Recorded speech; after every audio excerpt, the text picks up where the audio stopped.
peut-être plus qu'à aucun autre moment du premier mandat de Trump ou de celui-ci, la possibilité que nous ayons même besoin de rester dans l'OTAN. Je veux dire, comment voyez-vous les choses se dérouler ici maintenant? Eh bien, je pense qu'il ne fait aucun doute que l'administration Trump souhaite réduire considérablement notre empreinte militaire en Europe.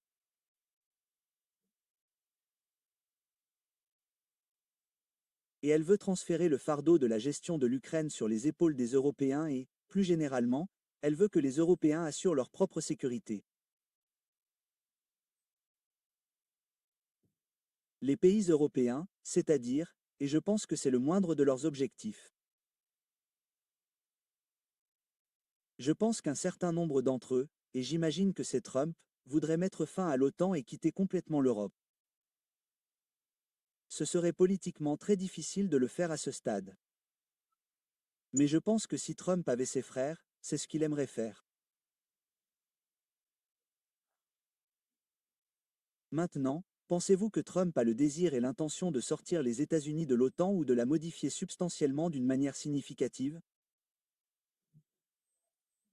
Et donc, il essaie de contrarier l'Europe, peut-être pour qu'ils aient envie de nous pousser à partir, ou pensez-vous qu'il ne pense pas vraiment de manière stratégique d'une manière ou d'une autre et qu'il dit juste ce qui lui passe par la tête?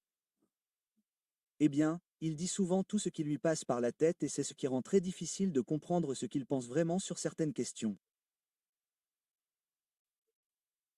Je pense que sur cette question particulière, il a longtemps voulu améliorer les relations avec les Russes et se concentrer sur les relations avec la Chine.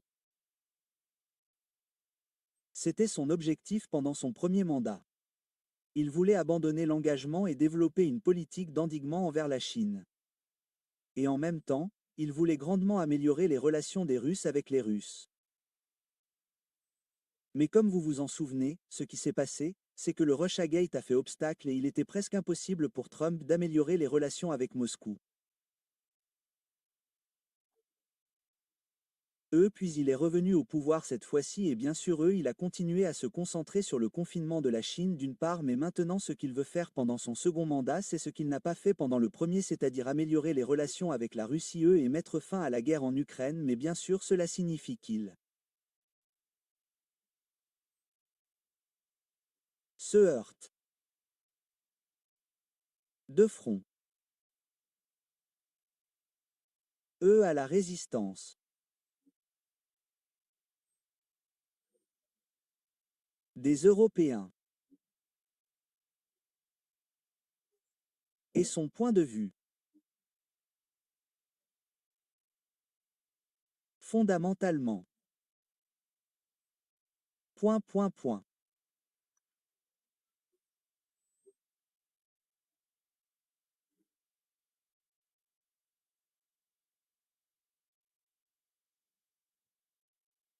Examinons cela d'un point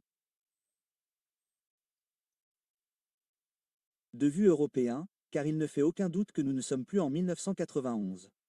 Nous ne serons plus jamais en 1991. Nous entrons définitivement dans une nouvelle ère et les dynamiques qui ont existé, vous savez, de 1949 jusqu'à la guerre froide et de la guerre froide jusqu'à aujourd'hui, continuent de changer radicalement. Nous n'allons donc pas revenir en arrière, et j'ai le sentiment que beaucoup en Europe veulent juste revenir en arrière, je ne sais pas, peut-être jusqu'au 23 février 2022, et juste maintenir les choses telles qu'elles étaient, et ils essaient de maintenir les choses en l'état. Mais il me semble que si cela était géré de manière plus responsable du côté européen, la situation pourrait être bien meilleure, avec de l'énergie provenant de Russie, avec des tensions moindres entre les deux parties et un environnement beaucoup plus sûr. On dirait qu'il y a une chance de s'engager dans cette voie, mais il me semble qu'ils se battent bec et ongles. Comment voyez-vous cette dynamique au sein de l'Europe? Oui, je suis tout à fait d'accord avec ça. Je pense que si les Européens étaient intelligents et si les Ukrainiens étaient intelligents, ce qu'ils feraient, c'est qu'ils prendraient l'avion, ils iraient à Moscou et ils concluraient un accord avec les Russes. Ils devraient bien sûr céder à la plupart des principales exigences de la Russie. Ce serait très désagréable, c'est sûr, mais à ce stade, c'est la meilleure alternative. C'est une mauvaise alternative, mais c'est la meilleure alternative. Et puis je pense que les Européens devraient faire de gros efforts au fil du temps pour rétablir de bonnes relations avec la Russie. C'est dans leur intérêt économique et dans leur intérêt stratégique, c'est sûr. Mais le fait est que Dany, vous ne pouvez pas vendre cet argument aux Européens. On ne peut pas le vendre au grand public aux États-Unis et on ne peut certainement pas le vendre aux Ukrainiens. C'est le problème auquel Trump est confronté. Ce qui va se passer ici, c'est que l'Europe va continuer à mener des politiques antagonistes envers la Russie. La Russie, dans sa réponse, va mener des politiques antagonistes envers l'Europe. Elle va essayer de diviser l'Europe en divisant les différents pays et en provoquant des divisions au sein de certains pays. Elle fera tout ce qu'elle peut pour saper les relations transatlantiques. Bien sûr, les Européens riposteront contre les Russes. Et tout cela se jouera dans l'ombre d'une compétition entre l'Ukraine et la Russie qui ne manquera pas de durer à perte de vue. Donc, les relations en Europe vont être empoisonnées dans un avenir prévisible. Et ce n'est pas dans l'intérêt de l'Europe. Mais je ne vois aucun moyen d'éviter ce résultat à ce stade précis. Pouvez-vous nous aider à comprendre un peu pourquoi ces deux choses apparemment opposées en Europe, d'une part, ne sont pas dans leur intérêt, dans leur véritable intérêt, de suivre cette voie, et d'autre part, il est impossible qu'ils empruntent une voie différente. Je sais que vous êtes récemment rentré d'un séjour au Parlement européen et je me demande si vous pouvez nous donner un aperçu de la façon dont cette dynamique ne va pas de pair. Eh bien, si vous allez au Parlement européen et que vous parlez aux gens, vous découvrirez très rapidement que les gens de gauche, et nous parlons ici essentiellement de l'extrême gauche, et les gens de droite, et nous parlons ici essentiellement de l'extrême droite, sont favorables aux arguments que des gens comme vous et moi avançons sur la manière de résoudre cette guerre. Mais le grand centre, le centre en Europe et au Parlement européen, est catégoriquement opposé à tout accord avec les Russes et veut continuer la guerre. Quand on écoute des gens comme Macron-Juan Merz et le Premier ministre britannique parler, ce qu'on entend, c'est en gros ce qu'on entend quand on parle à la plupart des parlementaires européens. Ce sont des gens qui sont russophobes jusqu'à la moelle et qui veulent continuer à avoir une relation antagoniste avec les Russes. Et ce, malgré le fait que l'Ukraine est en train de perdre sur le champ de bataille et que l'Europe n'a aucun moyen de rectifier la situation. Quand on écoute ces gens parler, on pourrait penser qu'ils ont une formule magique pour arranger la situation en Ukraine, sauver les Ukrainiens sur le champ de bataille, mais ce n'est pas le cas. Ils n'ont aucun moyen de faire avancer les votes militaires sur le front. De plus, maintenant que les États-Unis ne sont pas disposés à accorder une aide économique importante à l'Ukraine, la charge de le faire a été transférée aux Européens. Et les Européens n'ont pas l'argent nécessaire pour donner à l'Ukraine pour la maintenir à flot. Donc, quand on associe ce qui se passe sur le champ de bataille à l'économie de la situation, on se gratte la tête et on se dit, pourquoi les élites européennes n'essaient-elles pas de faire quelque chose pour mettre fin à cette guerre? Pourquoi continuent-elles à faire pression pour que l'Ukraine se batte encore et encore alors que l'Ukraine est condamnée? Pour être honnête, je ne comprends pas. Eh bien, laissez-moi vous demander si vous avez vécu une expérience de ce genre pendant votre visite. Hier, j'ai parlé avec quelqu'un ici aux États-Unis qui revenait tout juste d'une visite chez un certain nombre de hauts responsables européens.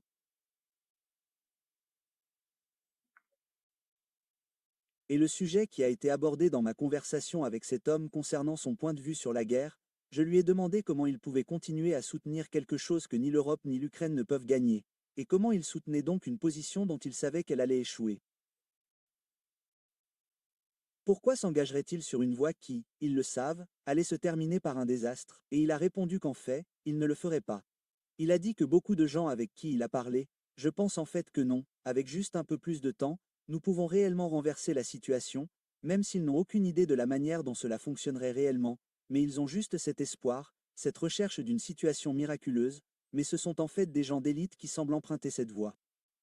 Avez-vous déjà vécu cela vous-même? Non, vous entendez cet argument de temps en temps. Vous l'entendez de moins en moins parce qu'il est devenu de plus en plus évident que la situation sur le champ de bataille est pratiquement désespérée. Et en plus, il y a un énorme problème pour fournir aux Ukrainiens de l'argent et des armes. Mais il y a des gens qui avancent cet argument. Encore une fois, je me gratte la tête et je me demande, que pensent ces gens? Comme vous l'avez dit, personne ne peut fournir la moindre base pour ce genre d'optimisme, n'est-ce pas? Il n'y a pas vraiment de fait que vous pouvez déduire pour étayer cette thèse. Alors, où cela nous mène-t-il? Je veux dire, je suis prêt à croire que l'Ukraine pourrait être en mesure de maîtriser la situation et même de faire reculer les Russes si vous pouviez me fournir des preuves et une logique pour étayer cet argument. Vous savez, il est possible que ce soit vrai et je passe à côté de l'évidence. Mais lorsque vous demandez des faits et une logique pour étayer cette vision du monde, vous n'obtenez rien. Rien. C'est juste, vous savez, une aile et une prière. Et vous savez, je suis dans ce domaine depuis longtemps et, je pense que l'espoir compte, mais il n'a pas vraiment d'importance. Ce dont vous avez besoin, c'est d'argent, de bombes, de balles, de divisions blindées, tout ce que vous voulez. Les Ukrainiens n'en ont pas. Ouais, comme vous et moi l'avons déjà dit, ils sont désespérément en infériorité numérique en termes d'équilibre des effectifs. Avez-vous entendu, Danny, qu'ils prennent maintenant des conscrits et les envoient au front sans aucune formation? Pensez-y. Prendre un conscrit et l'envoyer au front sans formation est extrêmement irresponsable. Même avec une formation, vous risquez de vous faire tuer avant même d'arriver au front sans aucune formation. Vous êtes presque sûr d'être tué et vous n'aurez pas beaucoup d'influence sur ce qui se passe au front parce que vous n'avez aucune formation. Mais c'est à ce point que la situation est mauvaise pour l'Ukraine en termes de main-d'œuvre. Et puis en termes de puissance de feu, de nombreux articles sont récemment parus dans des endroits comme le Wall Street Journal et le New York Times qui disent qu'en termes d'équilibre des drones, les Ukrainiens avaient l'avantage, mais que maintenant les Russes ont un avantage significatif en matière de drones. Et comme nous l'avons dit ad nauseam, ils ont un avantage significatif en matière d'artillerie et ils ont un avantage significatif et écrasant sur ces bombes intelligentes qui sont larguées sur l'Ukraine. Donc l'équilibre de la puissance de feu favorise résolument la Russie. L'équilibre des effectifs favorise résolument la Russie. Et les Ukrainiens n'ont pas d'argent et les Européens ne savent pas comment leur en procurer. Et en même temps, les Américains se retirent pour la plupart. Alors, comment l'Ukraine peut-elle soutenir cette guerre et, le cas échéant, empêcher les Russes de continuer à réussir sur le champ de bataille? Je ne comprends tout simplement pas comment cela se produit. Eh bien, apparemment, Emmanuel Macron le peut. Vous l'avez mentionné il y a une seconde et il semble dire ce que disent beaucoup de parlementaires du centre. Voici comment il répond à cette question. Regardez ça. Nous soutenons tous l'Ukraine et nous soutenons tous la paix et les négociations de paix pour avoir une paix durable et solide et je pense que nous avons beaucoup de cartes en main. Le financement et la fourniture d'équipements et de programmes de planification à l'Ukraine. Le fait que l'Ukraine résiste dans cette guerre et le fait que l'économie russe commence à souffrir, en particulier après nos dernières sanctions et les sanctions américaines. Je pense que le principal problème est la convergence entre nos positions communes, européennes, ukrainiennes et américaines, pour finaliser ces négociations de paix. Il croit donc en une paix juste et durable qu'il ne définit jamais, en particulier les termes pratiques que vous venez de mentionner, et il pense avoir des cartes à jouer qu'il n'identifie jamais. Sur la base de tout cela, il veut rejeter ce que dit le président Trump sur le fait d'avoir négocié un règlement à des conditions qui renoncent à des territoires et souhaite plutôt continuer sur cette voie qui ne renonce à aucun territoire. Cela semble être la réponse, qui est une prière et une prière. Juste 2 points supplémentaires à ce sujet. La seule chose qu'il a en quelque sorte dite, c'est que l'économie russe commence à se briser. Elle commence à s'effondrer. Il n'y a aucune preuve de cela. Au contraire, l'économie russe se porte plutôt bien. Il a donc tort. L'idée que l'économie russe va s'effondrer et que c'est l'arme gagnante n'est pas un argument sérieux. Et de plus, à la fin, il parle des États-Unis, de l'Europe et de l'Ukraine qui travaillent ensemble. Les États-Unis se sauvent. Trump transfère le fardeau aux Européens. Et comme je l'ai dit, les Européens n'ont pas les moyens économiques ou militaires pour compenser l'absence d'une présence américaine dans l'équation globale.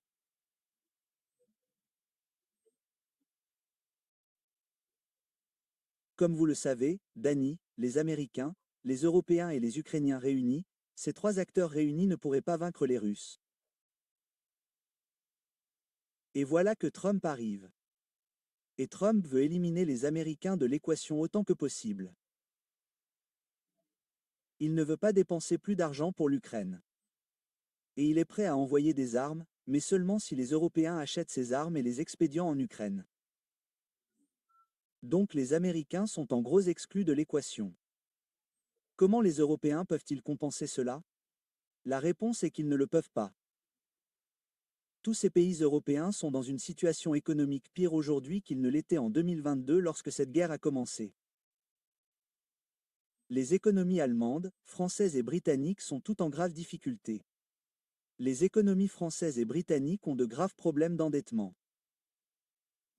Elles ne peuvent pas lever elles-mêmes les fonds nécessaires pour compenser le manque de soutien économique américain à l'Ukraine. C'est pour cela que ces pays parlent de voler des avoirs russes, ce qui revient à ouvrir la boîte de Pandore. Oui. Ils veulent voler ces avoirs russes parce qu'ils n'ont pas d'argent à donner à l'Ukraine. Cela montre à quel point la situation est désespérée. Mais encore une fois, vous avez des gens comme Macron One qui parlent d'une manière qui vous fait penser qu'ils sont délirants. D'accord, point. Eh bien, si nous avions besoin d'une preuve supplémentaire, nous en apporterions une de plus. Et le conseiller fédéral May a également été appelé pour donner une voix à l'accusation, en quelque sorte, et il ne manque pas non plus beaucoup de choses que Trump dit. Certaines sont compréhensibles. D'autres sont inacceptables pour nous d'un point de vue européen. Je ne vois pas la nécessité pour les Américains de vouloir sauver la démocratie en Europe maintenant, car si elle pouvait l'être, nous nous en sortirions seuls. Dans mes discussions avec les Américains, je dis que l'Amérique d'abord, c'est bien, mais l'Amérique seule ne peut pas être dans votre intérêt. Vous avez également besoin de partenaires dans le monde, et l'un de ces partenaires pourrait être l'Europe.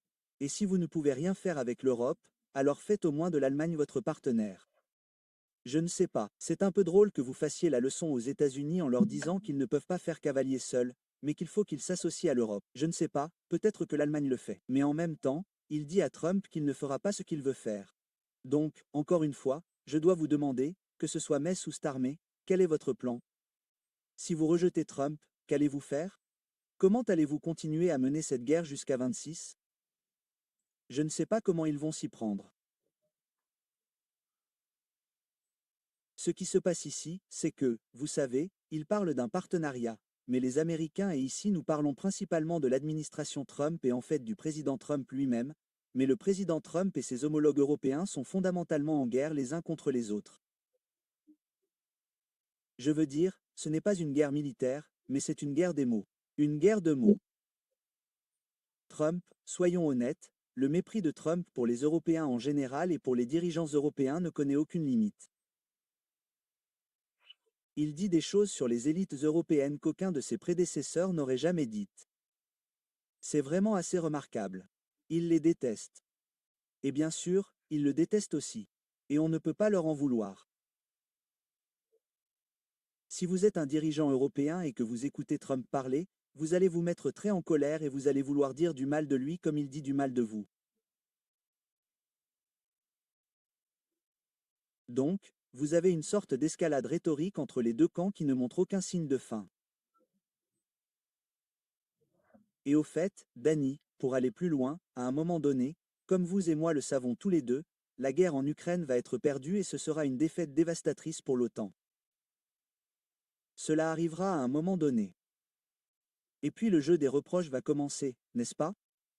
Qui est responsable de ce désastre? Et les Européens, bien sûr, voudront blâmer Trump pour s'être retiré au dernier moment. Ils diront que nous avions les Russes dans les cordes.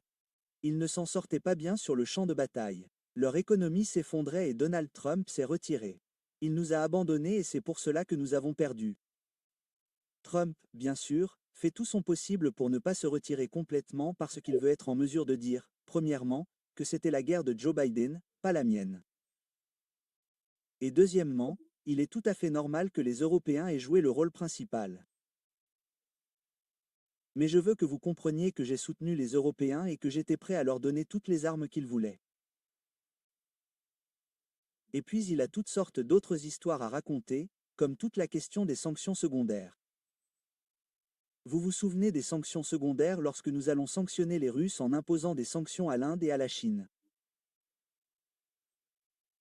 Eh bien, ce que Trump a fait intelligemment, c'est qu'il a dit: je mettrai des sanctions secondaires contre l'Inde et la Chine si les Européens mettent des sanctions secondaires contre l'Inde et la Chine. Et bien sûr, les Européens n'ont aucune intention de faire cela. Donc, personne ne peut reprocher à Trump de ne pas avoir mis en place de sanctions secondaires contre la Russie parce que les Européens ne le feraient pas. Il s'est donc protégé d'une manière très importante. Donc ce que je te dis, Danny, c'est que le jeu des reproches commence maintenant, n'est-ce pas? Je crois que beaucoup d'élites européennes, malgré les commentaires délirants de leurs dirigeants, comprennent que l'Ukraine est condamnée.